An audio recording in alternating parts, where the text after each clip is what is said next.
wallaay ndeysaan liñ ma koy laaj bëri na trop nit ñi nga xam ne dañoo amee feebaru yaram moo xam yaram buy xeeñ wala yaram buy tàng lu ci bari di génn ay picc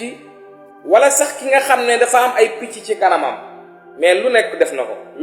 def na ko waaye picc yi ba léegi dëgër bopp nga du dey nga gisee sax am nañu ci am ay picc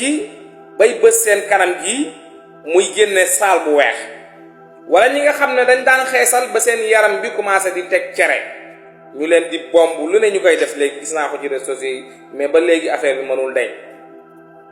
wala sax ki nga xam ne diggante baaromam yi dafay weex di xar wala tànkam yi dafay weex di xar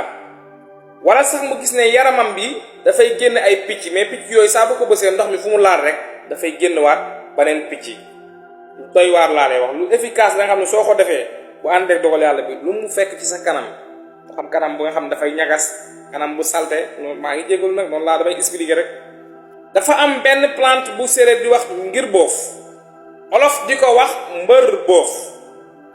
poudre bi soo ko layee ba nga xam ne amul benn lu lay déranger boo ko diwee ci sa kanam nga boole ko ak beurre de karité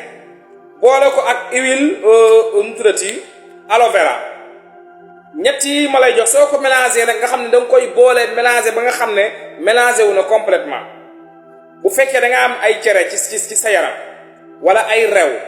wala picc ya nga xam ne daf lay déranger wala sa yaram bi di génn ay picc yeneen yi nga xam ne bokkul ci sa yaram bépp xeetu feebaru der bu mu mën a doon wala nga am ay xar-xar waxoon naa ko ci say loxo maanaam ci gàttal vidéo bi laay bañ ma gudd bépp feebaru ba nga xam ne da nga ko amee mu nekk ci sa yaram même ki nga xam ne yaramam dafay xeeñ lu ci bari soo ko mélangé ba pare nga koy diw saa booy tëdd nga ko ciy diw boo ko diwee sax lu yàgg da ngay gis ne boo wokkee nii bu fekkee cere la soo ko diwee même pas 10 minutes soo ko wokkee ni nga gis cere bi dafay deñ lu efficace yow mi nga xam ne da ngay xeesal sa yaram bi commencé di am ay cere wala nit ki nga xam ne xeesalul sax waaye ay yaramam dafay génn ay picc yu dëgër bopp picc ya nga xam ne lu nekk def na ko picc yi bañ na du deñ li ma koy wax noonu su ko utiliser su ko ci defee dafay gis ne ay fan yi néew picc yi dafay dellu wala ki nga xam ne dafa am ay picc yoo xam ne da koy bës muy metti di génn benn saal bu weex bu ko ciy diw dafay deñ